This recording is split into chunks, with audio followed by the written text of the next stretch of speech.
Bom, então, boa tarde a todas e todos. É com prazer que apresentamos mais um dia de encontro aqui do Fórum Permanente sobre Genocídio e Crimes contra a Humanidade. Hoje, com uma palestra com 2 palestrantes convidados e um mediador. A palestra será sobre população negra no Brasil, genocídio ou crime contra a humanidade. Dos palestrantes convidados, nós temos a professora Marina de Mello e Souza, que é professora associada do Departamento de História da Faculdade de Filosofia, Letras e Ciências Humanas da Universidade de São Paulo, livre docente em História da África pela USP, doutora em História Social pela Universidade Federal Fluminense e mestre em História da Cultura pela Pontifícia Universidade Católica do Rio de Janeiro. É autora de artigos publicados em revistas acadêmicas de difusão de conhecimento histórico e dos livros Paraty, A Cidade e as Festas, 1994 e 2008.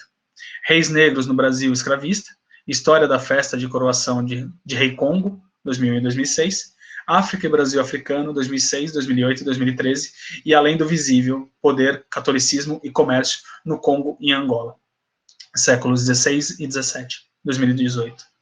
Ela também é membro do Núcleo de Apoio à Pesquisa Brasil-África da USP e atualmente faz pesquisa sobre o Congo nos séculos 18 e 19. O outro palestrante convidado é o professor Clodoaldo Silva da Anunciação, que é doutor em Direito pela Universidade Paris-1, Panthéon-Sorbonne, em cotutela e dupla diplomação com a Universidade de São Paulo, cuja tese recebeu menção honrosa e indicação para publicação em 2016, além de ser mestre em Direito pela Universidade Federal da Bahia e professor adjunto da Universidade Estadual de Santa Cruz. Ele é vice-líder do Grupo de Pesquisas Observatório das Migrações do Estado da Bahia, a UESC, e pesquisador do Grupo de Pesquisa em Direitos Humanos e Fundamentais, o GPDH-UESC, na linha de pesquisa Direito Internacional e Direitos Humanos de Minorias, Ciganos, Migrantes, Quilombolas, Refugiados e Apátridas, dentro de outras atribuições de seu extenso currículo. Finalmente, como mediador, teremos o Cássio Vinícius Coutinho Silva, que é graduado em Direito pelo Centro Universitário da cidade em 2011, foi servidor do Tribunal de Justiça do Estado do Rio de Janeiro entre 2008 e 2012, e é pesquisador do Centro de Pesquisa sobre a Proteção Internacional de Minorias da Faculdade de Direito da Universidade de São Paulo. Então, é com prazer que dou boa tarde a todas e todos. Saúdo também os professores co-organizadores por ordem alfabética, o professor Dr. Arthur Roberto Capella de Anastácio, a professora doutora Maria Luísa Tucci Carneiro e o professor Dr. Paulo Borba Casella. Então, com vocês, passo a palavra à professora Marina e espero que tenhamos uma excelente tarde. Boa tarde. Em primeiro lugar, agradecer muito estar aqui com vocês, né? Não faço parte do Fórum Constante, do Fórum Permanente, mas agradeço muito o convite para estar aqui hoje, especialmente a minha colega Maria Luísa, que me convidou, mas agradeço a todo mundo a equipe, né, que faz isso acontecer. Eu vou pedir licença a vocês e vou ler um texto, até porque não sou especialista na área de direito e tive que me preparar um pouco para o dia de hoje para dar conta da proposta da mesa, né? Como eu sou da área de história, né, eu não domino a complexidade de conceitos do direito internacional como genocídio e crime contra a humanidade. Portanto, aqui eu os tomarei como aparecem nas definições mais abrangentes, que, aliás, os aproximam, né? Ou seja, genocídio ou crime contra a humanidade ocorre quando um grupo populacional quer acabar com outro, quando são criadas condições para a eliminação de um grupo social inteiro. Diversas são as formas de se alcançar esse objetivo, e nas definições que acompanham a formulação do conceito de crime contra a humanidade, a escravidão é incluída. Então, de imediato, já vemos que a população negra do Brasil é resultante de um crime contra a humanidade. Isso se pensarmos a partir das normas atuais e não buscando entender o comércio de escravizados dentro do contexto da época em que ocorreu, uma vez que a ideia de crime contra a humanidade começa a ser cultivada na década de 1890, a partir das atrocidades cometidas no Congo, sob o patrocínio do rei Leopoldo II da Bélgica, e se consolida após a Segunda Grande Guerra, quando são julgados os crimes dos nazistas contra os judeus. A população negra do Brasil é resultante de 300 anos de comércio de africanos escravizados, portanto, de 300 anos de crimes contra a humanidade, como dito, se olharmos o passado com os olhos do presente. No mínimo, pesado esse karma. Mas, situando a escravidão no seu contexto, ela fazia parte de um sistema de exploração colonial implantado em toda a América. A exploração do trabalho escravo foi a base sobre a qual foram construídas várias economias americanas. Estima-se que para o Brasil vieram quase 5 milhões de africanos escravizados, cerca de metade de todos os que atravessaram o Atlântico na barriga dos navios chamados de tumbeiros. Os horrores do regime escravista não precisam ser aqui lembrados, apesar de terem sido recorrentemente minimizados pela imagem da cordialidade do trato entre senhores e escravos, supostamente existente no escravismo brasileiro, que de fato torturou, assassinou, oprimiu, silenciou, como qualquer outro sistema escravista. Mas vale lembrar que a abolição da escravidão, às vésperas do fim do regime imperial brasileiro, não significou a integração da população negra ou afrodescendente nas mesmas bases de outros grupos populares subalternos das classes trabalhadoras que substituíram a mão de obra escravizada. A cor da pele, a aparência física, foi fator central na maior integração ou marginalização de pessoas dos grupos subalternos na sociedade brasileira pós-escravista e recém-republicana. No final do século XIX, as sociedades africanas eram vistas como primitivas, menos desenvolvidas, conforme um pensamento que inseria as sociedades humanas em uma escala evolutiva, cujo ápice teria sido alcançado pelas sociedades europeias. Estas, desde o final do século XVIII, haviam mudado a direção da sua economia e das suas formas de pensamento. Seus interesses no continente africano, que se tornou alvo da cobiça imperialista europeia, era o controle ao acesso a riquezas naturais, aos braços para o trabalho e às pessoas para quem vender os produtos industrializados cada vez mais diversificados e acessíveis.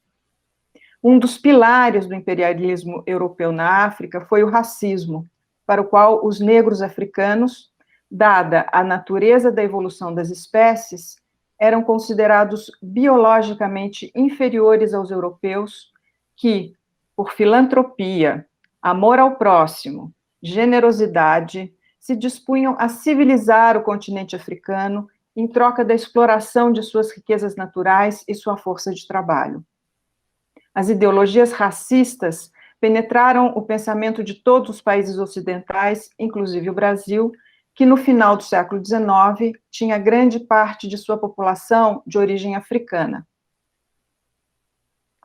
Como, então, a jovem nação, que buscava se renovar após haver enxotado seu imperador e abolido a exploração do trabalho escravo, conseguiria se fazer respeitar nas esferas das grandes nações da época, capitaneadas economicamente pela Inglaterra e intelectualmente pela França? O que fazer com o elemento negro da composição da sua sociedade? A criatividade brasileira tratou de dar um jeito, e na contramão das teorias eugenistas em voga, mas sem desdizer a máxima da superioridade branca, propôs a miscigenação como caminho de eliminação do negro da composição demográfica e social do Brasil. A ideologia do branqueamento, como ficou conhecido o conjunto de normas e ações que defendiam desde a proibição da migração africana a extirpação de tradições afro-brasileiras, foi defendida com entusiasmo por várias figuras de destaque intelectual e político que, no início do século XX, previram que hoje, ou seja, 100 anos depois da data da qual falavam, o Brasil seria um país de população branca. A lógica era simples. Uma vez que a raça branca é superior e, pelas leis da natureza, vence o mais forte, os negros seriam absorvidos pelos brancos por meio da miscigenação e sua marca nociva desapareceria completamente. Lógica simples e completamente equivocada. O que é esse tipo de pensamento, se não genocida? O que são as ações que visavam a eliminação de um grupo humano em sua totalidade, se não genocidas? Pelo que me consta, a primeira pessoa a colocar as coisas nesses termos foi Abdias do Nascimento, que em 1978 publicou um livro ao qual deu o título de O Genocídio do Negro Brasileiro. Para ele, talvez o primeiro a usar essa expressão, a ideologia do branqueamento foi uma estratégia de eliminação do negro da sociedade brasileira. E quando há a intenção de eliminação de uma raça, etnia, cultura, povo, há a intenção de genocídio. Mais do que intenção, no Brasil houve a implementação de políticas públicas e a propagação de ideias que fundamentavam a proposta de branqueamento da sociedade pela absorção do elemento negro, seja o humano, seja o cultural. Nessa perspectiva, a mulata e o mulato seriam uma etapa da transição para o branqueamento. Daí vem a ideia da melhoria da raça, à medida que há um branqueamento da pele e perda das feições tipicamente africanas, ainda hoje fartamente evocada. Aí eu vou pedir para vocês partilharem a imagem da redenção de Cã, né? É uma imagem bastante conhecida, tanto que eu mandei só a imagem para o Felipe e ele imediatamente me respondeu, não tem problema, a gente projeta a redenção de Cã, né? É um quadro que foi feito no final do século XIX, ganhou inclusive a medalha do Salão daquele ano, e ela serviu de ilustração para João Batista de Lacerda, que no primeiro Congresso Internacional das Raças, realizado em Londres em 1911, para ilustrar a sua teoria do branqueamento, utilizou essa imagem, né? Então, a imagem da negra, talvez ex-escrava, agradecendo aos céus, a sua filha sentada com uma criança branca no colo, e o pai da criança sorridente do outro lado, né? Interessante a gente ver a imagem é dividida, né? O chão, o calçamento, onde o homem está com os pés é o calçado, onde a avó negra está com os pés sem calçamento. Então tem já aí, né, na visualidade uma divisão entre o civilizado e o primitivo.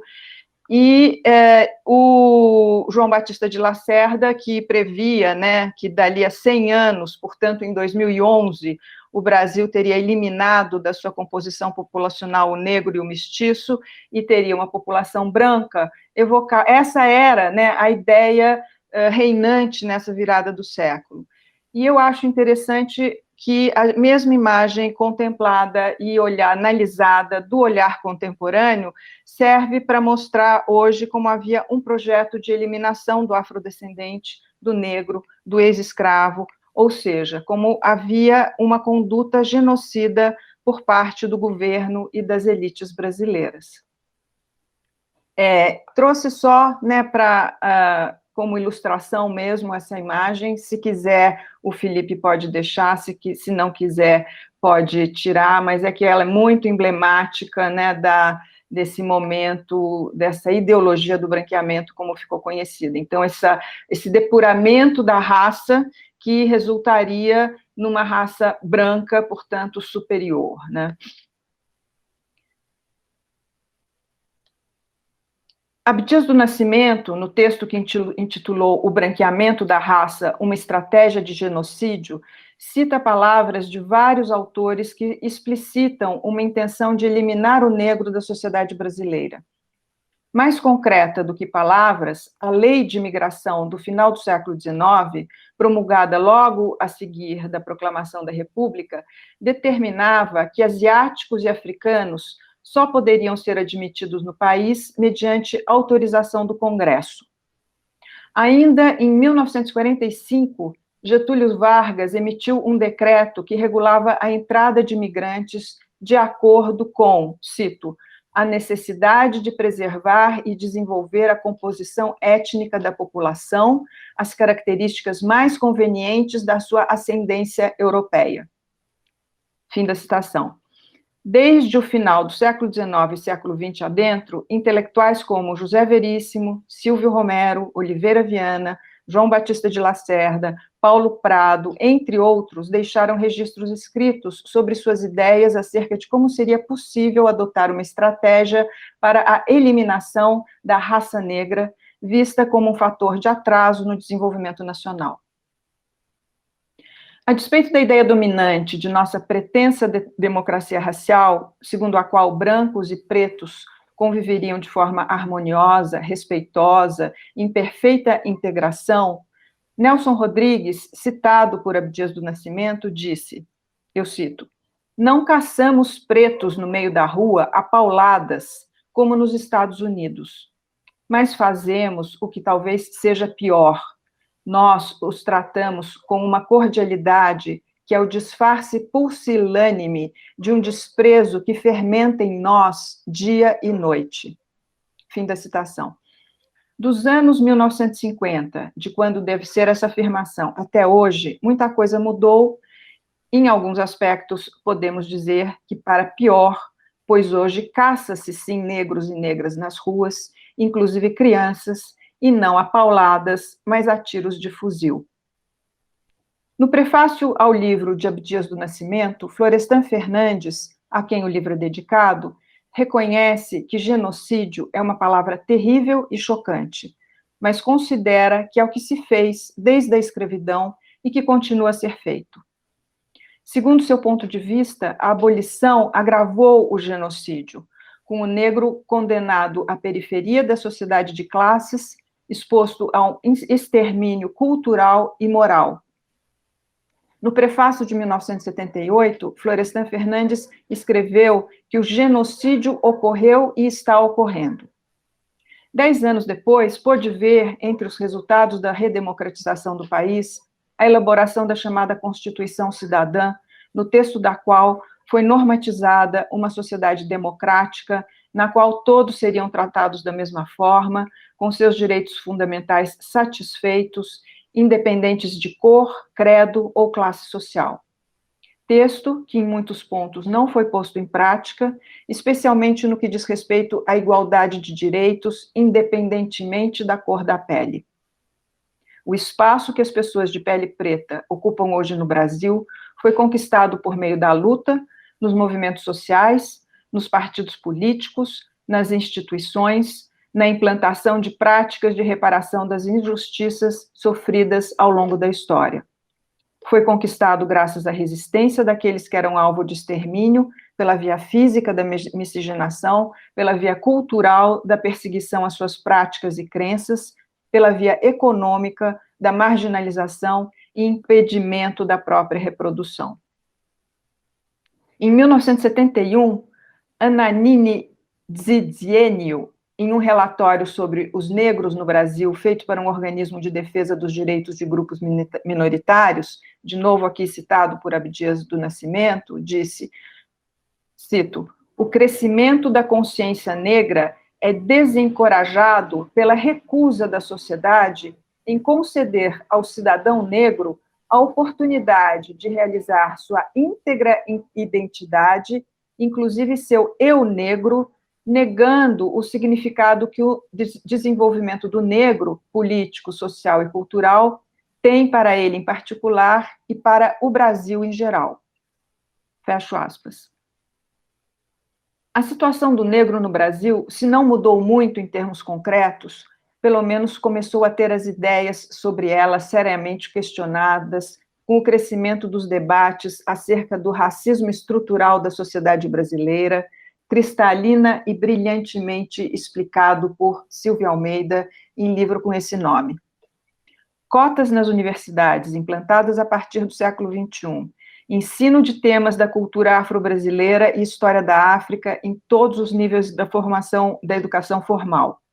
Expansão do mercado editorial voltado para temas relativos às relações interétnicas e às culturas africanas.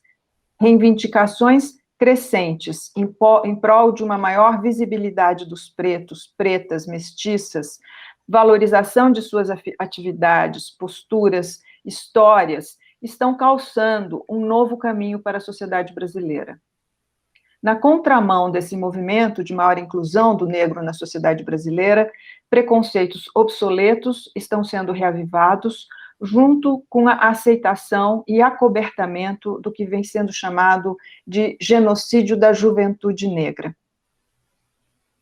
Enquanto forem tolerados os crimes contra pessoas pretas, diariamente cometidos por agentes do Estado brasileiro, ou por gente investida de um poder temporário na figura de um segurança, enquanto foram perseguidas ou tidas como inferiores as manifestações culturais e religiosas, atribuidoras de identidades ligadas a matrizes africanas, enquanto os padrões estéticos se reduzirem aos modelos euro-ocidentais, enquanto um branco ou uma branca olhar para uma pessoa preta como sendo radicalmente diferente de si, não conseguiremos sair dessa conduta genocida, plenamente configurada logo após a abolição da escravidão, que quis eliminar biologicamente o negro, sendo isso impossível, eliminá-lo pelo menos política e culturalmente. Não imaginávamos que um tempo de predomínio de um pensamento primariamente concreto se instalaria nas autoridades do país, segundo o qual o inimigo é para ser eliminado, o pobre é visto como inimigo e o preto como pobre. O triste é que a orientação de mirar a cabecinha e assim eliminar o inimigo, pobre e preto, tenha sido bem recebida por tanta gente que aceita e mesmo concorda com os desmandos oficiais. Enquanto assim for, continuará o genocídio do negro brasileiro e da negra brasileira, pois parece que ainda hoje muitos gostariam de que o Brasil fosse um país de população totalmente branca. Portanto, com relação à pergunta feita pelo título dessa mesa, no Brasil, o que ocorreu no passado e ocorre no presente com a população negra configura, conforme o meu entendimento, genocídio e crime contra a humanidade. Resta saber se a recente tomada de consciência de amplos setores da sociedade brasileira acerca da questão racial fará com que eles fiquem do lado dos movimentos sociais, fortalecendo assim o caminho rumo a relações etnicamente igualitárias, sem o que não teremos uma sociedade realmente democrática. Essa é a minha simples contribuição para o debate, e então eu agradeço a atenção de todos que estão ouvindo e passo a palavra. Obrigado, professora Marina. Então, sem mais delongas, eu passo a palavra ao professor Clodoaldo da Silva da Anunciação. Por favor, professor Clodoaldo. Boa tarde a todos e a todas. Eu preparei uma apresentação em Data Show mais para servir como cola mesmo e orientar a fala. Quero saudar a todos que estão aqui nos presentes. Eu tenho uns agradecimentos a fazer que estão aqui na minha apresentação e saudar a professora Marina, que acabou de falar. E aqui eu vou pedir licença para colocar a apresentação no ar. Um minutinho.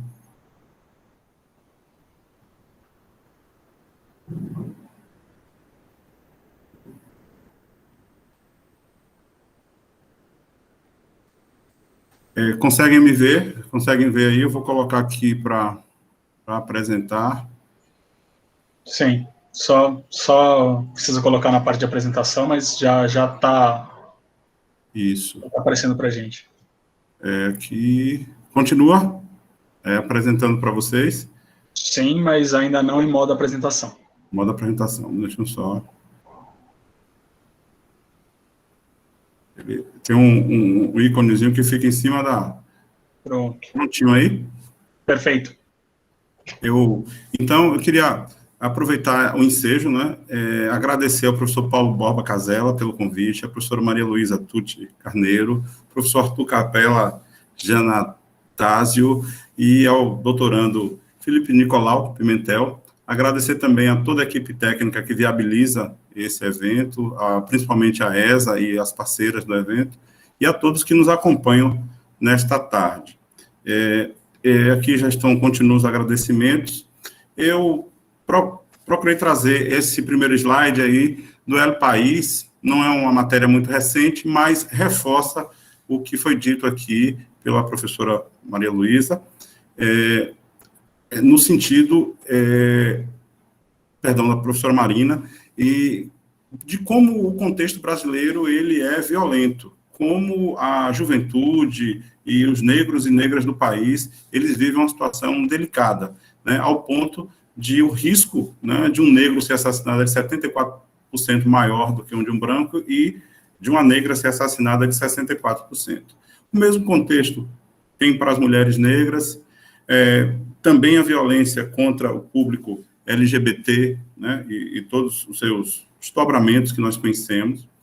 Eu uso esse slide aí para mostrar que Kabengele Munangar, né, ele traz uma ideia de um racismo universalista, ele permite a ele informar, ele diz, foi então que me levou a situar a questão da formação da identidade negra no Brasil dentro da proposta da formação da identidade nacional, cujo processo passaria pela eliminação das diversidades étnicas e biológicas, segundo o modelo de construção do Estado-nação ilustrado pelos países como a França. Apesar das diferenças dos contextos históricos e geográficos, cheguei à conclusão de que tanto a negritude no contexto africano como o ideal de branqueamento no contexto brasileiro tinham um denominador comum. Eram ambos resultados de um racismo universalista que quis assimilar os africanos e seus descendentes brasileiros numa cultura considerada superior. Nós não combinamos, né? Os palestrantes hoje não combinaram a apresentação, mas vem no sentido convergente, né? Então, nesse slide, ele trata mais uma vez dessa questão e de como é formada essa identidade negra no Brasil, num país onde quase não se ouve um discurso ideológico articulado sobre a identidade amarela, a identidade branca, mas se quis trazer essa questão e que eu aproveito o ensejo da fala da colega antecessora, quando ela diz da questão do branqueamento, né? O Conde de Gobineau e o ilustrado Nina Rodrigues, aqui da Bahia, acabaram encampando teses eugenistas e que sedimentaram também na sociedade, a despeito de qualquer contribuição que tenham dado, mas disseminaram a questão da eugenia, da superioridade da raça branca também no Brasil.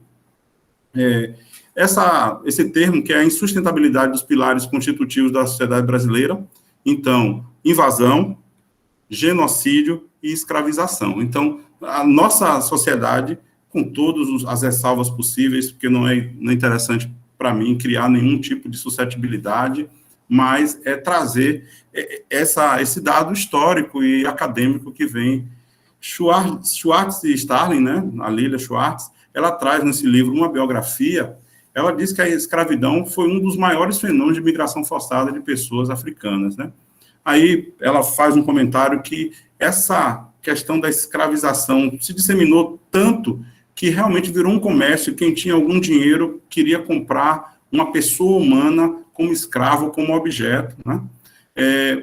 Trago essa bula papal aí, que deu um cheque em branco para também a atuação espanhola, portuguesa, aqui nas Américas, né? Então, quem se opusesse, né, seria realmente violentado mesmo, porque era um cheque em branco que foi dado a esses conquistadores, né, das Américas.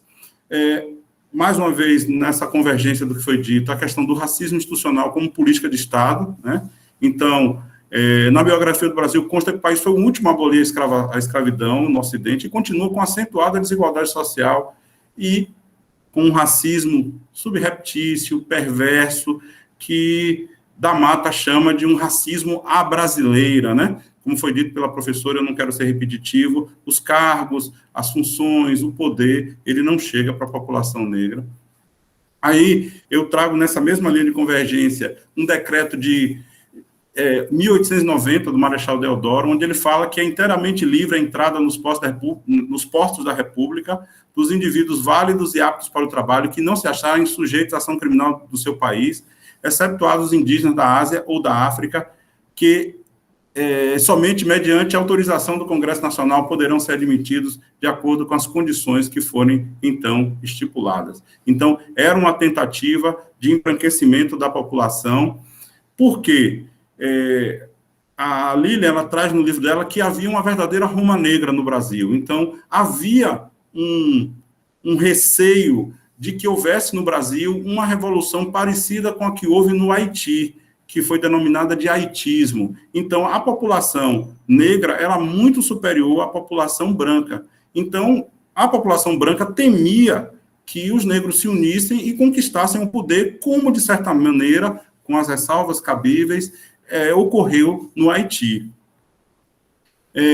Eu sempre utilizo essas noções de Bobbio sobre a questão de ideologia, de intolerância, o preconceito, né, que é uma opinião, um conjunto de opiniões, às vezes até mesmo uma doutrina completa, que é acolhida acrítica e passivamente pela tradição, pelo costume ou por uma autoridade, de que aceitamos as ordens sem discussão, acriticamente, passivamente, na medida que aceitamos sem verificá-la, perdoe-me a incorreção, por inércia, respeito ou temor, e a aceitamos com tanta força que resiste a qualquer refutação racional, vale dizer, a qualquer refutação feita com base em argumentos racionais.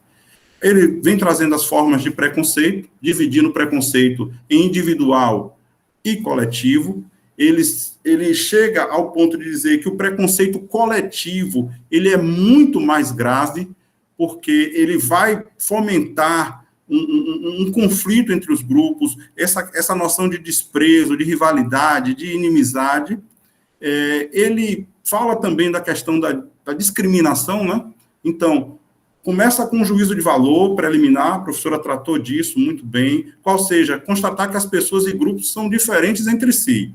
Depois, um juízo de valor discriminante que considera um grupo bom e o outro mau, civilizado ou bárbaro, superior ou inferior, cujo valor em tela nasce acriticamente apoiado na tradição ou no discurso da autoridade. E, por último, uma ação baseada neste juízo de fato e de valor, pela qual o grupo que se julga superior busca explorar, escravizar ou eliminar o outro tido como inferior. Então, Depois, os níveis dessa discriminação. Temos o nível jurídico. A discriminação jurídica viola o princípio da igualdade, pelo qual todos são iguais perante a lei. Logo, a sua ocorrência exclui gozo de direitos por parte de pessoas ou grupos minoritários por imposição do dominante. A consequência social, que é a marginalização social, que traduz na formação de guetos, sejam as favelas do Rio de Janeiro, os banlieues em Paris, o Harlem em Nova York. Essa discriminação social atinge seu ápice com a criação das prisões e campos de concentração para essas pessoas ou grupos. E o político, que é a perseguição política, é concebida por Bobbio como o estágio mais grave de discriminação, pois representa o uso da força para esmagar uma minoria. De tudo isso, ele entende que nasce o ódio, né? Que é o produto final da intolerância, é o estágio mais avançado da degeneração da sociabilidade humana, trazendo como consequência a negação e humilhação do outro, como pessoa humana e anulação de suas potencialidades para a realização do seu projeto de vida. Chego no ponto em que resumo um pouco de tudo isso que nós estamos tratando, para a gente ver a escalada que chega à questão do extermínio, do crime contra a humanidade, do genocídio. Começa com ofensas verbais, eu digo começa para ter uma sequência pedagógica, mas podem vir todas essas ocorrências juntas. Mas digamos que começa com essas ofensas verbais que a professora falava aqui, os insultos, depois o evitamento, não frequentar os mesmos lugares, excluir aquelas pessoas de frequentarem, a intolerância, que não aceitar de forma alguma os argumentos e as posições daquele outro grupo, a discriminação que já tratamos, parte para a agressão, e o último estágio é o extermínio. Então, esse extermínio cultural, social, econômico, ou o extermínio mesmo físico, que é declarar a sentença de morte desses grupos que nós estudamos. Felipe me mandou um texto que foi trabalhado com um grupo, e eu confesso que ouvi a palestra da professora Silvia Steiner, e assim, impecável, trazendo todos os argumentos, um contexto, assim, um conhecimento técnico e prático impecável, e que mostra, do ponto de vista técnico-jurídico, que essas discussões do genocídio, do crime contra a humanidade, esse enquadramento no que está posto, tem alguma limitação. Mas esse texto que Felipe me mandou, foi trabalhado com a turma, ele traz uma versão para explicar por que a normatização, a positivação disso se encontra assim. O que é que os ativistas hoje, que estão aí lutando com tantos eventos, a professora citava aí, 2 crianças mortas, balas perdidas, pessoas sendo agredidas em supermercados, mortas, discriminações de toda a ordem. Então, o que esses grupos querem? Eles querem que essas violações sejam enquadradas como genocídio ou crime contra a humanidade, para que as práticas violentas, os assassinatos, a discriminação, a falta de assistência, de humanização, de saúde, educação de qualidade, que vulnerabilizam e atingem a população negra, tenham punição, tenham algo concreto, tenham a responsabilização criminal, financeira e também pedagógica para impedir que elas aconteçam. Esse texto são As Fronteiras Raciais do Genocídio, que é da professora Ana Luísa Pinheiro Flausina, e que eu boto até entre aspas, porque muitos dos textos aqui eu trouxe como ela colocou, até por uma questão de praticidade, então, para que não haja nenhum questionamento de que nós estamos nos apropriando da ideia dela como nossa. Realmente tem essa base, mas eu acho que permite que nós reflitamos bastante sobre o assunto. Então, na construção do tipo penal do genocídio, na oportunidade da convenção, houve uma tentativa de deslocamento dos genocídios ou um descolamento dessa questão do enquadramento do genocídio para as práticas imperialistas e colonialistas, perdão aí pelo colonialistas das nações europeias. A convenção como resultado de série de debates que expressaram os interesses políticos e estratégicos das nações envolvidas. Existiam dúvidas, por exemplo, sobre a inclusão do genocídio cultural no texto da convenção. Decidiu-se que seria objeto de outra convenção. Já havia críticas, ou há críticas, sobre a limitada capacidade objetiva de prevenir e punir o delito de genocídio, né? Está conectada a questão com a preocupação de que indivíduos com uma representação simbólica de suas nações e grupos sociais possam ser responsabilizados pelos crimes. Objetivo essa questão. Havia uma disputa americana e russa, fora de outros países, se esse enquadramento do genocídio, essa ampliação do conceito, não poderia atingir, por exemplo, o racismo que existia nos Estados Unidos, não poderia atingir grupos políticos ou serem usados por grupos políticos perseguidos na Rússia como contra esse Estado opressor. Então, claro, com o poder político que as nações tinham, elas vetaram qualquer ampliação do conceito de genocídio para se proteger também de um eventual questionamento por esses grupos oprimidos, principalmente com relação a essas questões do racismo nos Estados Unidos. O genocídio ele tem 2 fases, né? Uma de destruição do padrão nacional do grupo oprimido, outra da imposição do padrão nacional do opressor. Então, nós vimos isso muito nessa política imperialista, colonialista, ou seja, você aniquila aquele grupo, reduz, bloqueia toda forma de expressão cultural, linguística e impõe os padrões novos do grupo invasor. Ele não significa a destruição imediata de uma nação, exceto quando materializado realmente com um extermínio corporal, mas um plano coordenado de diferentes ações que visam a destruição dos fundamentos essenciais da vida dos grupos nacionais, com o objetivo de aniquilar os grupos. Quais os objetivos do projeto genocida? É a desintegração das instituições políticas e sociais, da cultura, da língua, dos sentimentos nacionais, da religião e da existência econômica de grupos nacionais e a destruição da segurança pessoal, da liberdade, da saúde, dignidade, até mesmo da vida dos indivíduos pertencentes a esse grupo. Aí nós nos interrogamos, tudo o que eu falei até agora, ele se amolda ao que vem acontecendo no mundo, e principalmente no Brasil, em relação à população negra? É uma pergunta socrática que fica para o grupo. Então, essas definições, elas têm uma subsunção à nossa realidade? Eu imagino que sim. Embora o enquadramento, como eu disse, não vou ferir suscetibilidades, entrar nesse detalhe de que positivamente a gente não possa atribuir, mas não podemos deixar de discutir isso, de colocar isso, porque realmente há um projeto de aniquilamento desses grupos, das minorias, e nesse caso, principalmente da população negra. Aí vem contra os grupos nacionais, a destruição econômica, cultural, política, né? Aí o que aconteceu? Dentro desse contexto, as nações conseguiram reduzir o conceito de genocídio. Então,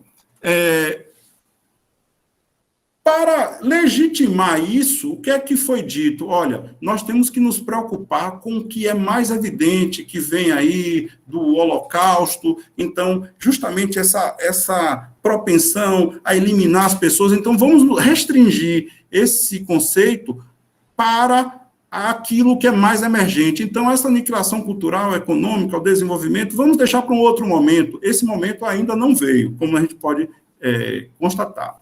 E aí, entra uma discussão, eu estou aqui acompanhando o horário para não ser passar, o Holocausto. O Holocausto é tido como uma referência para essa visibilidade desses comportamentos genocidas e para essas normatizações posteriores, mas ele é visto por também uma parte da doutrina como um evento singular.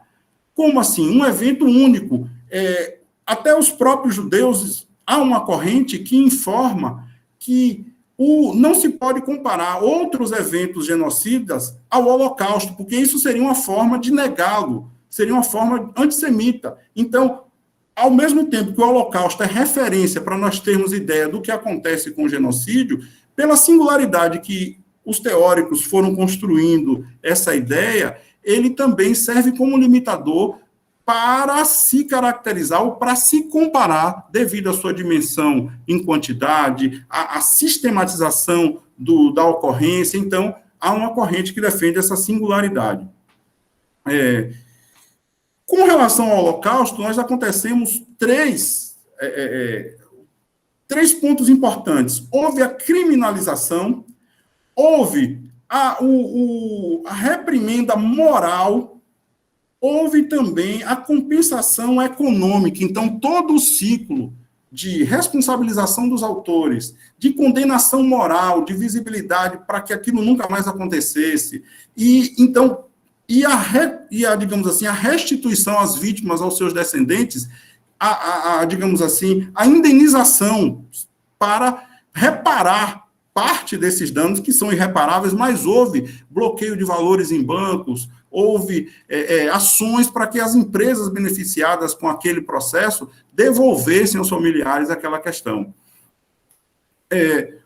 O que é que o Holocausto trouxe para o debate contemporâneo?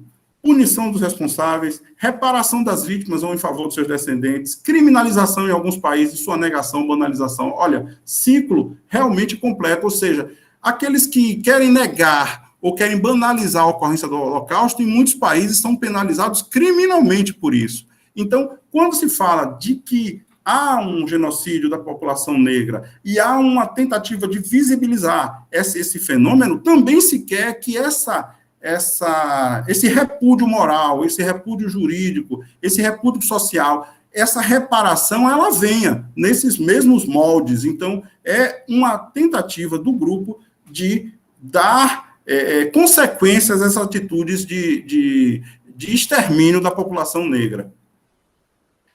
Uma questão que ela coloca muito claramente dentro desse contexto eurocêntrico, de supremacia branca, é que, no caso do Holocausto, os responsáveis foram punidos individualmente e não se colocou a pecha sobre todo o povo alemão. Então, as autoridades ali encarregadas do julgamento trataram de individualizar as condutas, punir aquelas pessoas simbólicas, mas não colocaram o rótulo de exterminadores a toda a população civil alemã. Aí ela traz como é a diferença de narrativa para o caso de Ruanda, por exemplo. Então, em Ruanda, está se tentando punir algumas pessoas responsáveis por esse genocídio, mas a imprensa, a narrativa é de que são dois grupos, né, primitivos, selvagens brigando. Então, vejam como é o tratamento também da narrativa de um genocídio que trouxe essa questão contra os judeus, contra uma população tida como branca, e como é que é a narrativa da população negra. E, lembrando que ela traz também um dado que foi o primeiro momento que se viu a vulnerabilidade de quem não era negro. Então, isso trouxe um acréscimo ao debate, né? Então, desse ponto de vista, limites impostos ao reconhecimento do genocídio, dadas as restrições legislativas e o entendimento jurisprudencial hegemônico, deve-se considerar com a dimensão simbólica atrelada à persecução do crime. Prevenção e punição ainda se configura como um tópico complexo. Na verdade, a ausência de uma análise mais profunda do impacto do racismo nas decisões judiciais não é exclusivo da discussão sobre o genocídio, configurando um padrão mais amplo de silenciamento nos domínios da teoria jurídica internacional. Ou seja, então, quando... Aqui eu vou permitir pular, que eu já coloquei essa questão. Então, a demonização individual, a punição alemã, ela foi bem diferente da demonização e da punição em genocídios que tratavam de pessoas negras, em que elas eram as vítimas ou também poderiam, eventualmente, serem autoras. Nas tragédias africanas, o enredo narrativo é diferente, foi como eu coloquei. Então, a retórica é conectar a imagem do primitivismo, da selvageria. Então, vítimas e autores fazem parte, segundo essa retórica completamente pervertida e distorcida, de uma massa perdida de seres humanos. Então, veja como, até na própria narrativa, o racismo está presente, né? Há uma visível tendência de se bloquear o acesso às consequências materiais e simbólicas do reconhecimento do genocídio, em relação quando as populações atingidas são negras. Então, há uma obstrução à caracterização do genocídio, tem impacto particularmente no reconhecimento do crime, assaltando comunidades negras na diáspora. Então, toda a configuração, a capitulação, a normatização, quando se trata de vítimas negras, ela tem uma narrativa, um encaminhamento e um ponto de vista jurídico também completamente distorcido, né?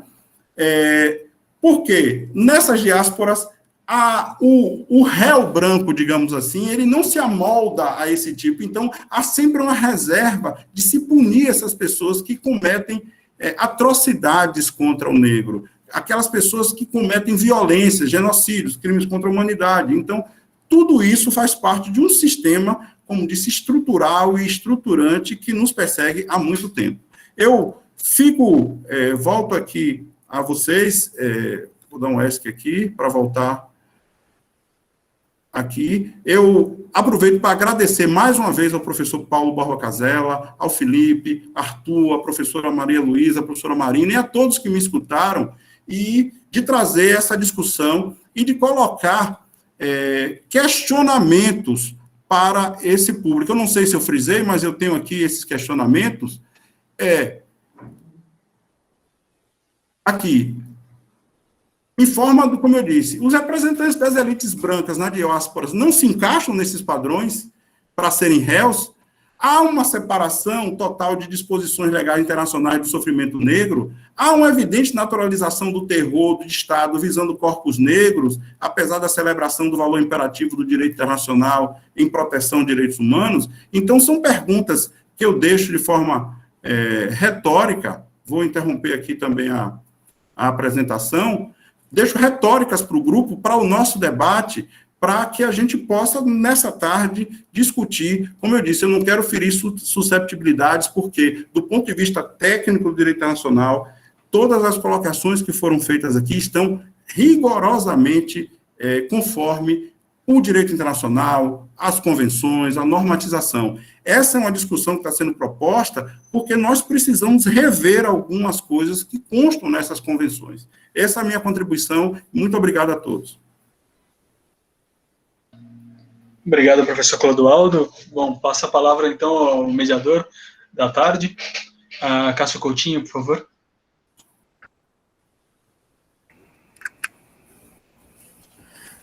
Primeiramente, boa tarde a todas e todos. Eu gostaria de parabenizar os dois palestrantes, porque foram de fato duas exposições muito ricas, seja do ponto de vista jurídico e do ponto de vista histórico. E diante dessas duas boas exposições, nós temos alguns questionamentos levantados por alguns dos presentes e alguns questionamentos que eu já trazia quando tinha lido os textos que o professor Clodoaldo mencionou durante a exposição dele. Acredito até que ele já respondeu uma parte uma parte dos questionamentos que eu trouxe para hoje, né? Porque quando nós lemos os textos, nós vemos que um dos motivos refletimos, chegamos à conclusão que um dos motivos até do evento de hoje seria a definição do genocídio conforme a Convenção de 48, conforme a Lei 2889 de 56, que bebeu muito da fonte da Convenção de 48, e conforme o Estatuto de Roma, que também teve como referência a Convenção de 48.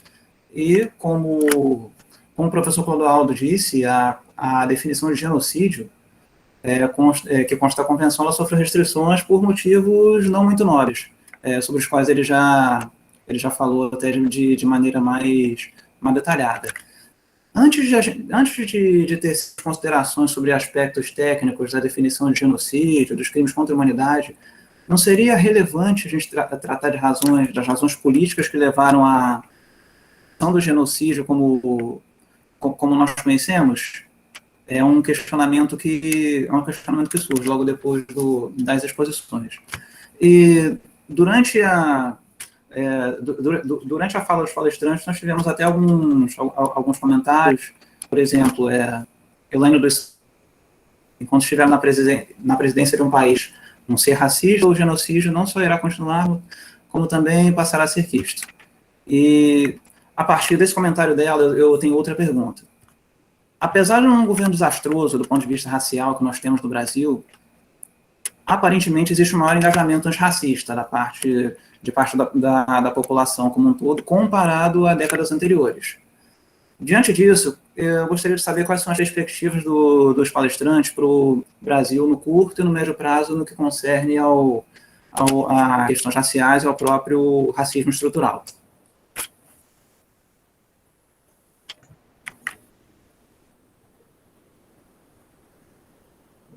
Professora, se quiser iniciar, por favor, fique à vontade. Bom, obrigada pela atenção, pela consideração. Eu, como falei, estou aqui aprendendo essa questão, né, específica da questão do debate em torno do genocídio e dos crimes contra a humanidade como vistos pelo direito internacional e como abordados pelos documentos, pelas convenções que trataram desse assunto, né? Então, acho que a primeira parte da pergunta eu deixo nas mãos do professor Clodoaldo, porque eu não tenho muito instrumentos para discutir com vocês isso que vocês estão discutindo, a questão, né, de como lidar com, inclusive o professor Clodoaldo, na fala dele, já nos deu pistas, né, de como lidar institucionalmente, juridicamente, e a complicação que é isso, né, na medida que quem é que vai ser o acusado. Aliás, no nosso caso, a gente sabe muito bem quem é que vai ser o acusado. Está capitaneando o barco. Mas o Cássio levanta uma questão que eu acho fundamental, porque a gente vê esse ano, né, não falar nem no tempo contemporâneo, no tempo atual, mas esse ano, principalmente a partir do assassinato do George Floyd, do movimento internacional que ocupou as manchetes brasileiras, né, uma certa indignação não mais passível de ser contida, que tomou ruas, a juventude tomou ruas de várias cidades, inclusive no Brasil. Então, a gente viveu esse ano essa ambiguidade de, ao mesmo tempo, ter um discurso oficial, onde o representante da Fundação Palmares, uma instituição criada para valorizar, prestigiar e abrir espaços para a população negra, é um racista de marca, né?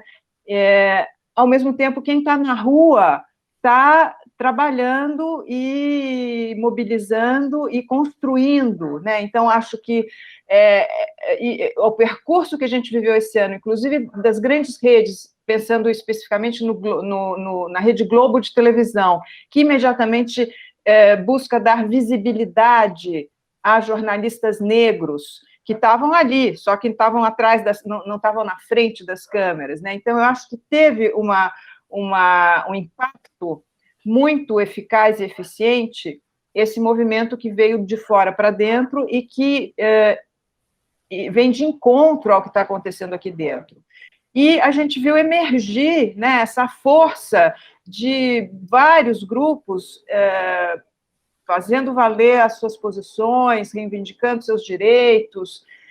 E eu, como professora universitária, como professora da USP, que foi uma das, ou a última universidade pública, talvez, a incluir cotas raciais nos seus exames de seleção, isso é recentíssimo na USP, mas vejo na minha sala de aula a mudança dos alunos nos últimos anos. Vejo a emergência desses de uma classe negra, uma classe média, uma classe artística, empresários, e as mulheres negras. Eu acho que a grande força da contestação no Brasil contemporâneo é o feminismo negro,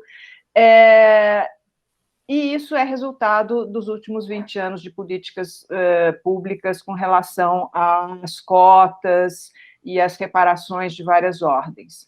Então, eu acho que o que foi feito no Brasil nos últimos 20 anos, ou até um pouco, mesmo precariamente, né? No meu caso, tem a lei que estabelece a obrigatoriedade do ensino de história da África e cultura afro-brasileira e indígena em todos os níveis da educação, e a gente vê na prática que isso é muito pouco desenvolvido, ou pouco concretizado, materializado, mas já acontece, é lei, tem material didático, tem professor que tem que falar do assunto mesmo precariamente.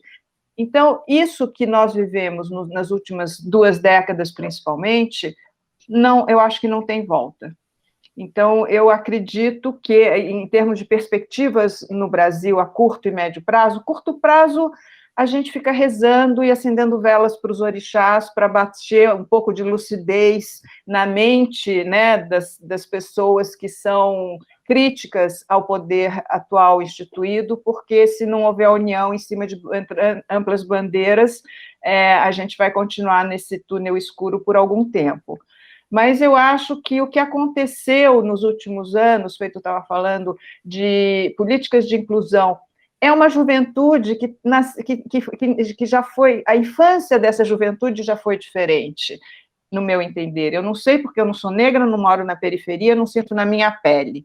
Então, mas eu acho que teve uma transformação, de fato, que vai conduzir, mesmo que seja a médio prazo, a uma real transformação, ou pelo menos vai ter um embate e um enfrentamento muito mais explicitado. Não vai mais ser possível ficar tapando o sol com a peneira da democracia racial. Está muito evidente, inclusive pelo acirramento das posições contra os negros, pelos assassinatos. Isso mobiliza, talvez, uma opinião pública que, primeiramente, não estará muito consciente, não estará muito alerta, mas é muito revoltante, né?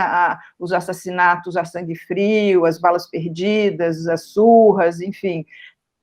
E eu, que sou uma pessoa não muito otimista, sou bastante cética, mas com relação a um caminho de maior consciência do que são as relações étnico-raciais no nosso país, maior admissão de que somos um país racista, e a formação dessa juventude que teve oportunidade de se escolarizar, de fazer universidade, de conseguir empregos, acho que isso vai fazer a diferença. Eu acho que o movimento social é a única saída, e eu acredito que o movimento social é quem vai nos botar para fora do túnel que o Brasil entrou há uns anos, e a transformação, no meu entender, não virá das instituições já bastante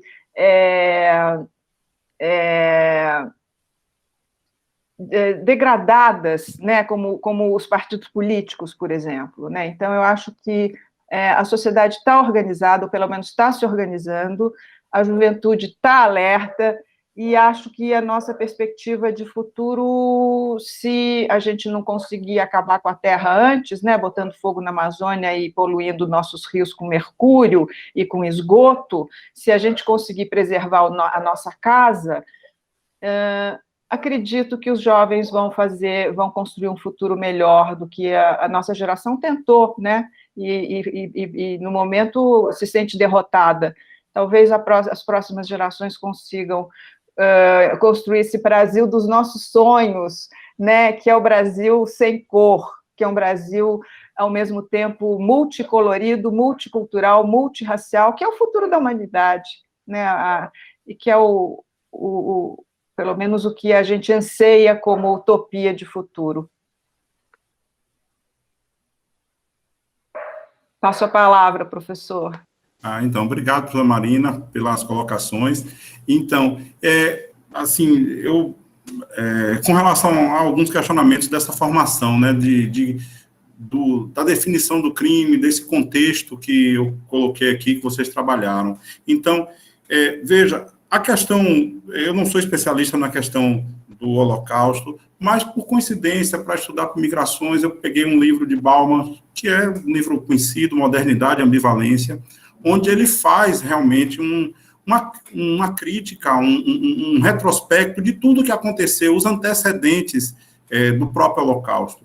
Então, ele chega a dizer que aquela comunidade, ela foi naturalizando situações sem reagir a demonstrações as ameaças, né? Então, eu assisti um documentário esses dias sobre a própria Segunda Guerra, em que Hitler foi ao parlamento alemão e disse que ia exterminar, e disse que ia fazer uma política dura de repressão, e as pessoas não acreditaram. Então, esse documentário mostra, por exemplo, que o Churchill, e aí eu não quero defendê-lo enquanto líder, etc., foi o único que percebeu o propósito genocida dele. Então, o primeiro-ministro inglês foi lá, fez um acordo para não ser atacado. E isso, Hitler estava ganhando tempo para tomar a França, ia chegar na Inglaterra. Então, o Churchill, contra todas as expectativas, foi quem disse, não, eu vou reagir, eu vou confrontar, porque eu não vou acreditar que ele vai parar em algum momento. E naquela sociedade, as minorias ali foram vendo as coisinhas acontecendo e não reagiram. Onde eu quero chegar com isso, para ser mais objetivo? Então, quando nós vemos os movimentos sociais, como a professora falou, reagindo, protestando, se indignando no Brasil com esses, não diria pequenos, para não ser politicamente correto, com esses gestos de não deixar banalizar a violência, o descaso, a desumanização, essa é a nossa saída, porque se nós começarmos a naturalizar a desumanização do outro, daqui uns dias nós vamos naturalizar pessoas que ficam confinadas numa determinada cidade, num determinado canto, e vamos começar a criar campos de concentração aqui, e as pessoas achando, não, é porque eles são incorrigíveis. Foi mais ou menos, começou assim, se eu não me engano, a temática. Ele começou a colocar pessoas que bebiam demais, que queriam criar confusão, eles foram começando a criar certos campos de concentração para dizer assim, essa pessoa está perturbando a normalidade social, então vou confiná-la aqui. E a sociedade foi aceitando. Então, na verdade, ele estava testando um modelo de confinamento, um modelo de repressão, e que ia chegar no povo judeu, que ia chegar nas minorias, e às vezes a sociedade não estava percebendo. Então, quando o movimento social reage, quando o movimento social diz não, toca o sino, né? Protesta, quando a universidade vem e cola, então quando se pressiona, quando se elegem, são eleitos também políticos que têm uma pauta de defesa do ser humano, a gente fica um pouquinho mais tranquilo do que só esperar para ver, não, é meu vizinho, aquele velho ditado, é meu vizinho, mas não é comigo, não vai chegar porque eu tenho proteção tal, eu sou parte de um determinado grupo, eu tenho uma proteção institucional, eu trabalho, eu tenho emprego, não vai me atingir. E um ponto que eu chamo a atenção desse processo, para encerrar aqui essa intervenção, é que Hannah Arendt fala que a questão é tirar a própria natureza do ser humano. Então, a tortura é algo completamente abominável, a escravidão, mas desumanizar o outro e transformar o outro em tijolos de entulho, se eu não me engano é essa expressão que ela usa, é como se você desmontasse uma casa e aqueles tijolos que quebrou ali, que não servem, você jogasse no lixo. Então, essa é a pior atitude em relação ao ser humano, é tirá-lo a condição de ser humano. No documentário sobre Ruanda, acho que é o Hotel Ruanda, um grupo trata o outro de barata. Então, como assim?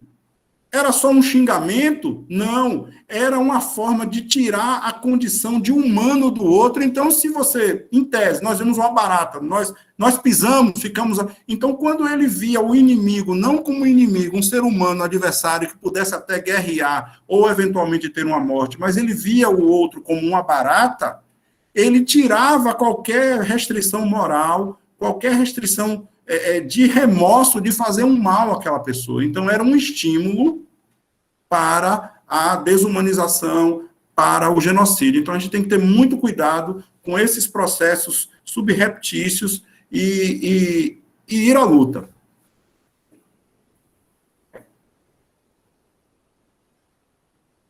Bom, nós temos mais um bloco de comentários e perguntas.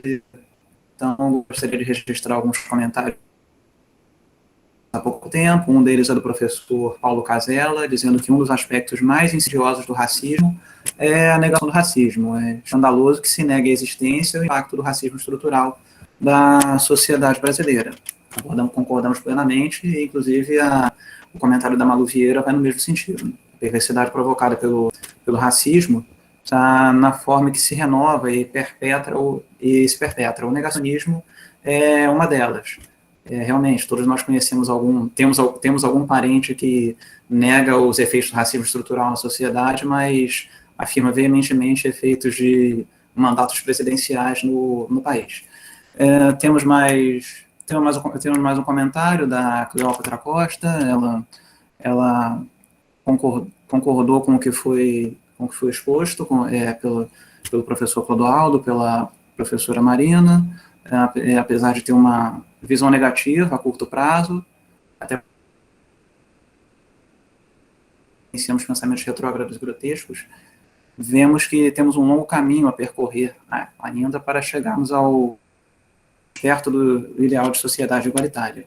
E eu tenho uma pergunta que surgiu da exposição do professor Clodoaldo e da leitura do texto da Flauzina, justamente sobre o Holocausto.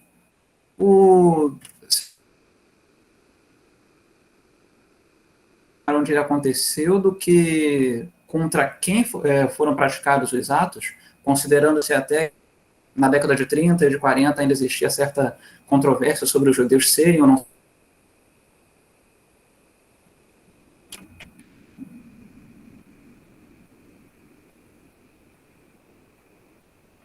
Cássio? Sim, estou aqui. Eu sou o Cássio. Te perdemos. Faça de novo a pergunta, por favor. A pergunta que eu tenho é sobre o tratamento dado ao Holocausto. No caso do tratamento dado ao Holocausto, ele se deve mais ao lugar onde ele aconteceu do que contra quem foram praticados os atos, considerando-se até que nas décadas de 30 e 40 ainda havia controvérsia sobre os judeus serem ou não serem brancos?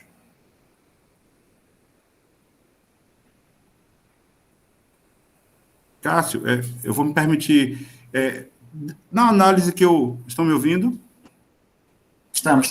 Na análise que eu fiz da leitura do texto que foram trabalhados, então, havia essa divergência, digamos, se os judeus eram ou não brancos, mas a Europa não via aquelas pessoas de pele clara como possíveis vítimas de algum atentado contra a sua existência. Então, quando ocorreu, segundo a autora, esse posicionamento em relação essa atitude, essa violência, o continente europeu percebeu que todos estavam vulneráveis. Observem que era um contexto de imperialismo, de colonialismo. Então, tudo que vinha de ruim, ou que acontecia em tese de desagradável, ocorria no continente asiático, ou no continente africano. Então, era mais ou menos que o povo europeu ele não se sentia vulnerável ou vulnerabilizado por não ser negro, digamos assim, não é? Então, quando houve isso, é que, segundo a autora, a vulnerabilidade atingiu, de certa maneira, a raça branca. Então, com isso, a reação ela foi, de certa maneira, contundente, não intencionalmente, eu diria, pelo menos não consegui extrair isso do texto dela, mas, de verdade, foi uma atitude de autoproteção mesmo. Então, olha, nós estamos vulneráveis também.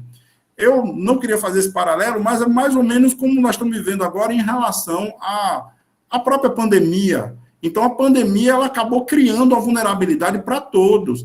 O ebola atingia duramente o continente africano, mas todo mundo entendia que era porque não havia muita higiene, não havia condições sanitárias. Então, não se buscou, não se lutou por uma vacina, por algo que resolvesse. Era um surto localizado num país africano, todo mundo continuava indo fazer turismo na Tanzânia ou em qualquer país daquele africano,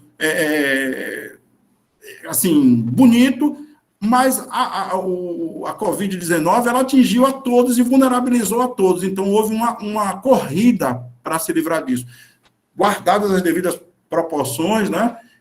No Holocausto, pelo que ela nos narra, houve isso. Então, não foi exatamente pelo local, mas pelo fato de que, naquele momento, havia já uma vulnerabilidade. É certo que o professor Paulo está aqui, eu acompanho essa discussão que ele traz do genocídio do povo armênio, né? Então, já tinha ocorrido muito antes, tinha sido negado. Então, veja, a estrutura de negação ela provoca a repetição de atos criminosos. Por isso que eu digo, quando nós estamos tocando o sino e reagindo a essas políticas de apagamento cultural, então, eu não quero fazer juízo de valor, mas o que acontece? Quando você diz que os mitos negros não são bons assim, vamos tirar eles do site.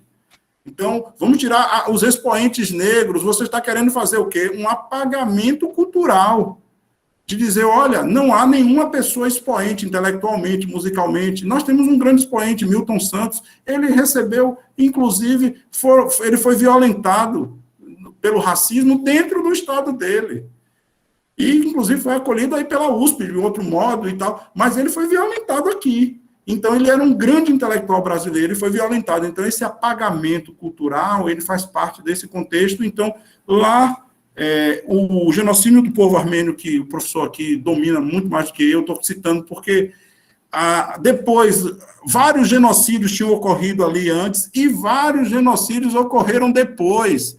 É por isso que eu coloquei, não quero me alongar muito, de que tratar o Holocausto com singularidade tem um lado positivo, visibilidade, criminalização, reparação, mas o fato de não poder nem comparar um genocídio posterior com ele, segundo uma teoria que a autora cita, é uma maneira de também negar que outros genocídios já ocorreram depois, só que não foram chamados assim.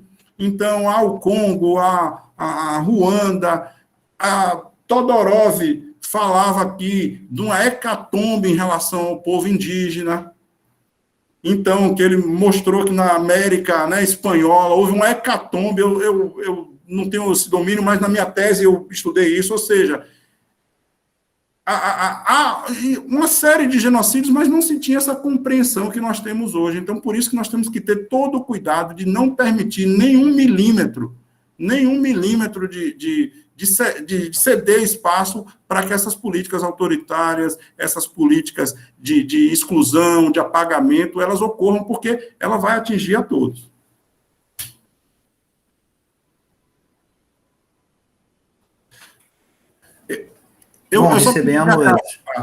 Perdão, eu pediria só aqui, porque o professor Cássio Zen, ele colocou bem, e eu concordo com ele, realmente, aniquilar, falar em África, eu estou sendo realmente inapropriado, né? Eu teria que falar de Angola, de Ruanda, e isso é uma reclamação que os povos da África fazem, né, de você se reportar ao povo africano, não, são religiões diferentes, culturas diferentes, então, professor, o senhor tem toda a razão, e eu me corrijo, realmente a gente precisa falar de cada país na sua individualidade.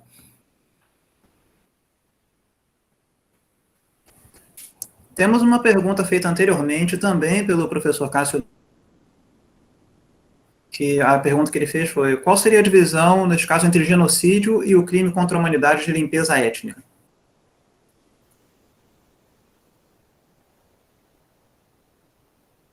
O Cássio, ele tirou aí, né?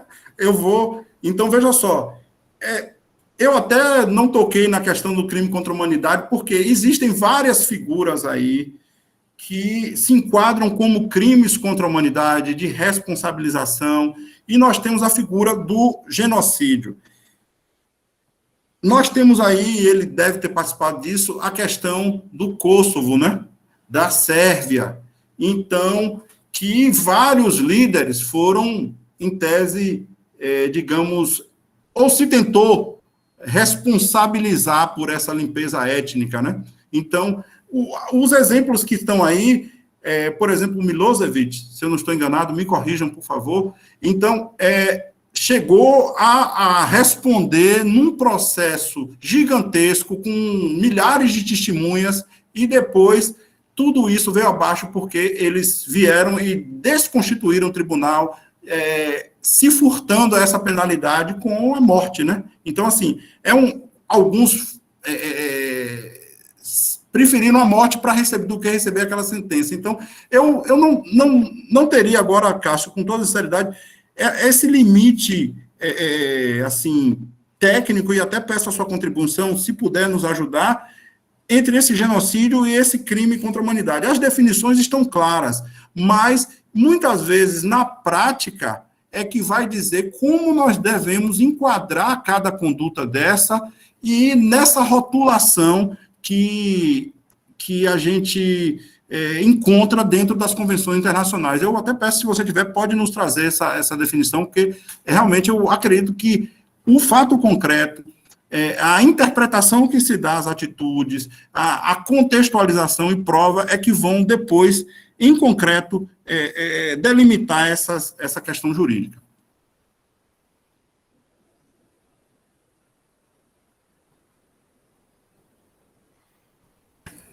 Aqui, Cássio já colaborou aqui, que é a questão do dolo, né, Cássio?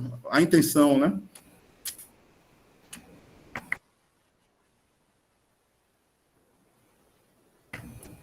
Voltamos com mais uma pergunta feita pelo Nelson Vieira, e ele pergunta: não estamos utilizando o termo genocídio de forma imprecisa, alargando demais? Lembro da contribuição da professora Silvia Steiner sobre o tema. Digo que eu também lembro, mas a pergunta. Olha, perfeita a colocação.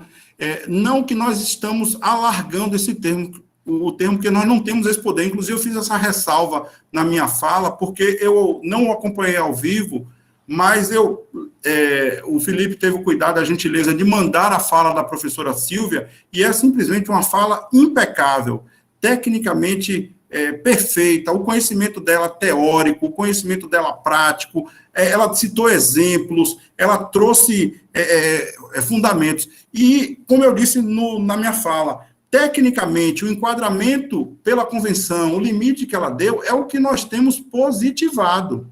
Nós temos isso positivado, isso é fato. Então, os posicionamentos dos tribunais penais internacionais, etc., estão de acordo com aquilo que eu disse aqui, o contexto histórico da convenção, foi o que restou da discussão. Então, o problema foi que, naquele momento da criação, o conceito ele foi restringido porque havia interesses, não diria escusos, mas interesses políticos das potências em não alargá-lo, porque cada uma tinha seu calcanhar de Aquiles.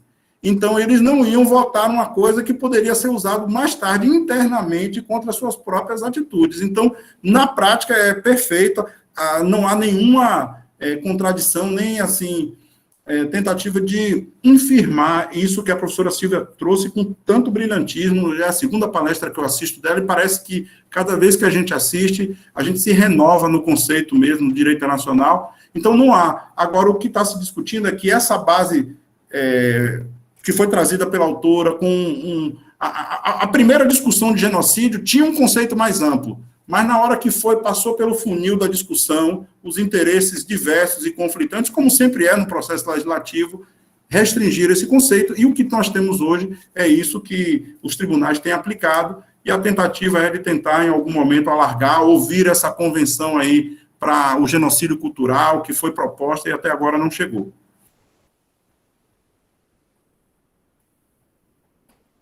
Posso dar um pitaco de leiga aqui? Sim.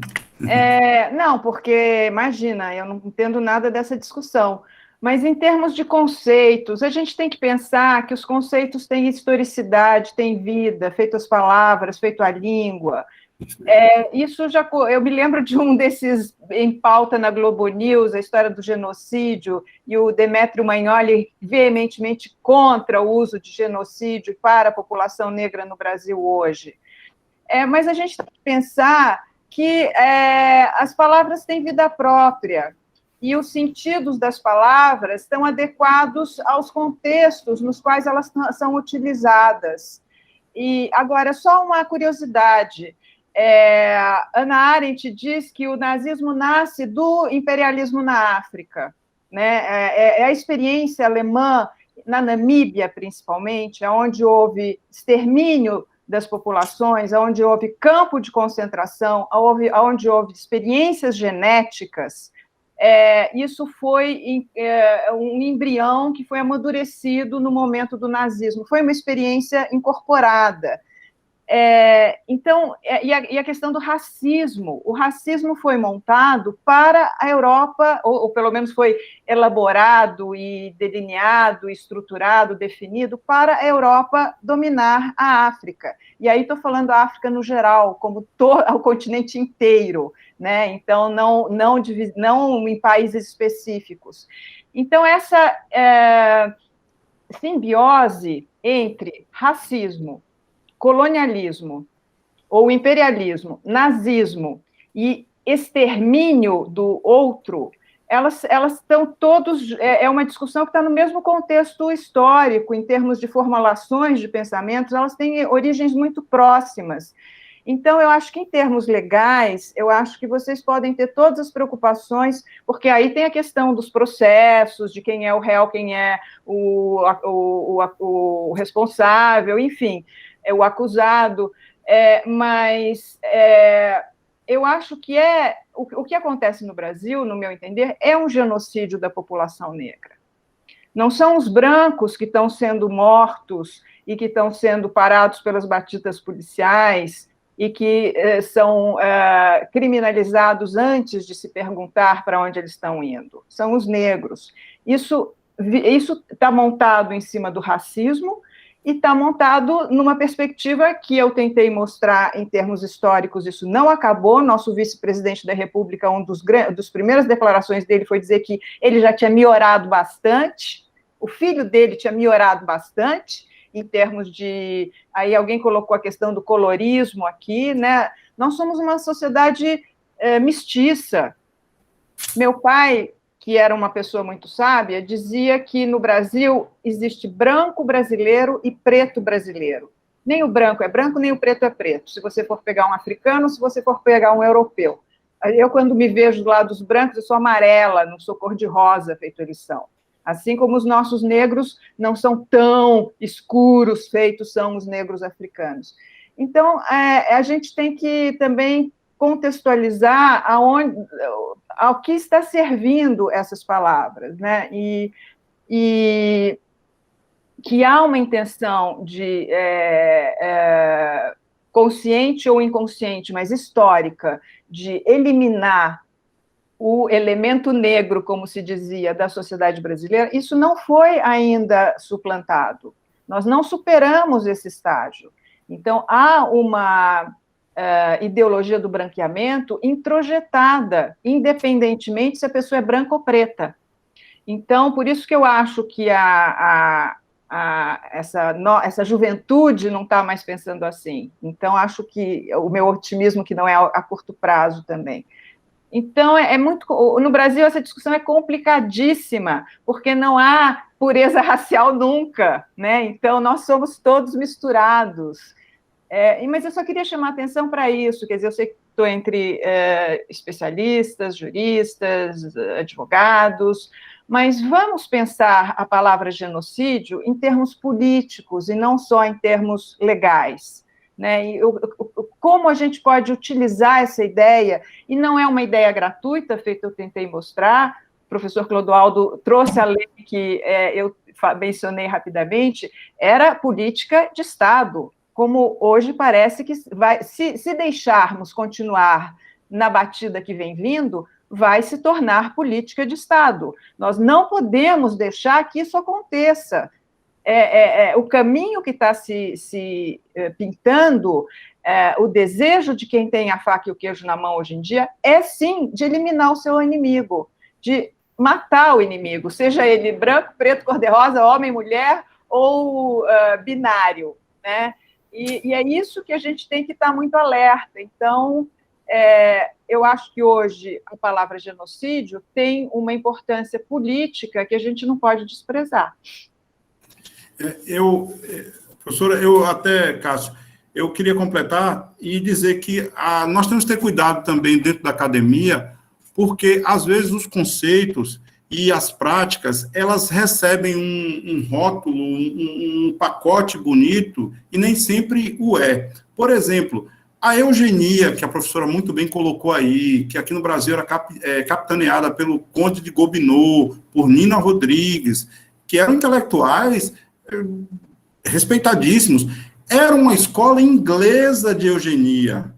E essa escola inglesa, ela tinha um contato muito próximo com os alemães. Então, eles trocavam figurinhas, faziam congressos. Se fosse agora no tempo de home office, faziam webinários, todo mundo acenando para o outro. Então, eram amigos. Então, na verdade, a eugenia era como se fosse o melhoramento, e de uma certa, um melhoramento genético hoje, essas proteínas, o BI, era uma novidade, só que havia uma agenda oculta dessa eugenia, e essa agenda oculta dessa eugenia, que estava implícita nesse projeto de genocídio, nesse projeto de extermínio dos judeus. E aí a gente também tem que ponderar as notícias que nos chegam de que, depois da guerra, muitos desses cientistas que trabalharam com experiências abomináveis, eles sumiram do mapa e apareceram em grandes laboratórios, em outros países, tocando aquelas experiências nefastas que eles começaram durante o processo de nazismo. Então, alguns foram perdoados, fizeram coisas de atrocidades, experiências abomináveis com seres humanos, mas foram aproveitados porque eles tinham um conhecimento que o mundo dito civilizado também queria. Eles obtiveram esse experimento de uma forma clandestina, ilegal, desumana, mas tinham chegado a determinado ponto que depois a ciência veio e pegou emprestado como se fosse uma árvore dos frutos envenenados. Como se eles tivessem um fruto bonito, mas de um veneno que eles tinham causado. Então, a gente tem que ter justamente esse cuidado com o rigor acadêmico, etc., porque, às vezes, a gente está fechando o olho para práticas e normalizações que são nefastas para a sociedade brasileira e para o mundo. Então, a gente tem que, como a professora disse, discutir também as bases desse conceito, discutir uma forma disso mudar a favor da sociedade. Com essas palavras e por limitações de tempo, nós encerramos o debate de hoje. Agradeço imensamente aos professores Clodoaldo Silva da Anunciação e Marina de Mello e Souza, e agradeço a toda a organização do evento, agradeço a ESA da OAB de São Paulo, agradeço ao Felipe Alamino, agradeço ao professor Arthur Capella e aos demais que trabalharam para a organização deste evento, que era de encerramento, mas não é mais, porque semana que vem teremos outra, mas o Felipe vai falar de maneira mais detalhada em seguida. Agradeço a todos que assistiram até aqui, agradeço a todos que enviaram comentários e perguntas, e em seguida eu passo a palavra ao Felipe Alamino para recados finais e informações sobre o próximo evento. Mas obrigado, Cássio. Mas antes da gente terminar, obrigado a presença de todas e todos, obrigado aos palestrantes. Eu queria primeiro abrir considerações do professor Paulo Borba Casella, se ele tem alguma consideração em relação às falas, às palestras que ouvimos, e depois a gente abre as palavras finais dos palestrantes, por favor. E aí sim eu faço as informações finais. Muito bem. Professora Marina Melo de Souza, professor Clodoaldo Silva da Anunciação, muito obrigado pela contribuição de ambos para o nosso fórum permanente. Professora Marina, eu acho que é muito importante que nós não façamos cerimônia em trabalhar com temas que são de relevância para o conjunto da sociedade e que nós precisamos sair das nossas respectivas zonas de conforto. Então, os juristas trabalhando só com os colegas do direito, os historiadores trabalhando só com os seus colegas da área da história. Eu tenho trabalhado e insisto muito na indispensável necessidade de contextualizar historicamente temas com os quais o direito trabalha, especialmente no direito internacional, que se constrói a partir de conjuntos de sociedades e de convivência entre as sociedades. Então, temas como este necessariamente são interdisciplinares, multidisciplinares, interdepartamentais, interunidades. E é preciso cultivar nessa dimensão.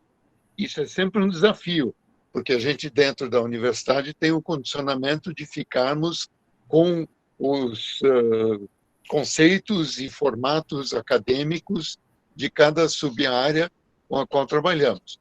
Isso é importante, ter precisão no uso dos termos e dos conceitos, mas, ao mesmo tempo, enxergar o fenômeno humano na sua acepção mais ampla. E uma questão como a que foi colocada por ambos hoje, sobre o racismo estrutural, a violência, a discriminação contra a população negra do Brasil, é claramente uma questão que precisa continuar a ser discutida e aprofundada. As próprias reações e comentários que foram feitos de é possível falar em genocídio ou somente em crime contra a humanidade, eu faço minhas as palavras da professora Marina, dizer é genocídio e é também crime contra a humanidade.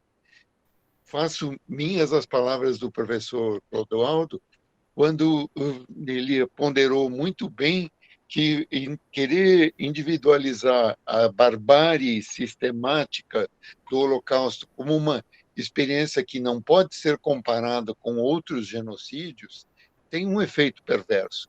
E é muito importante que isso seja também discutido. E, nesse sentido, o que nós vimos desse ciclo, que no ano de 2020 se completa com a palestra da semana que vem sobre os aspectos humanitários da crise de Nagorno-Karabakh, que os armênios fazem questão de dizer de Arsakh, que Karabakh é uma denominação que eles não aceitam, e a pauta que, com o Felipe, já preparamos de outros genocídios e crimes contra a humanidade para a continuação desse nosso fórum permanente. Então, há um conjunto importante que foi tratado desde agosto e que se completa este ano com, depois da palestra de ambos hoje, com o último evento do ano no dia 16, mas há, infelizmente, a necessidade de continuar, porque há outros temas e genocídios e crimes contra a humanidade que não foram examinados. Então, muito obrigado, e é importante que esse diálogo continue. E a gente precisa superar esse constrangimento de dialogar na frente de colegas de outras áreas e de fazer o que o Michel de Montaigne dizia, que o conhecimento a gente constrói quando você se frotter la cervelle d'autrui. Então, você precisa comparar e confrontar mentalidades para que você possa tentar construir uma visão mais ampla e mais abrangente. Muito obrigado a todos.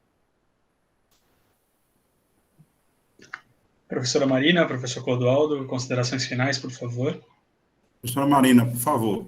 Não, eu quero só agradecer a oportunidade de ter sido incluída nesse grupo, né? Nós somos todos pela inclusão, e o que o professor Paulo acabou de falar, eu acho que eu partilho inteiramente, né? Eu acho que a gente tem que trabalhar trocando as especialidades, os saberes específicos, para ter uma visão muito mais abrangente e problematizada, digamos assim, dos assuntos. Então, só mais uma vez agradecer terem me convidado para participar dessa sessão.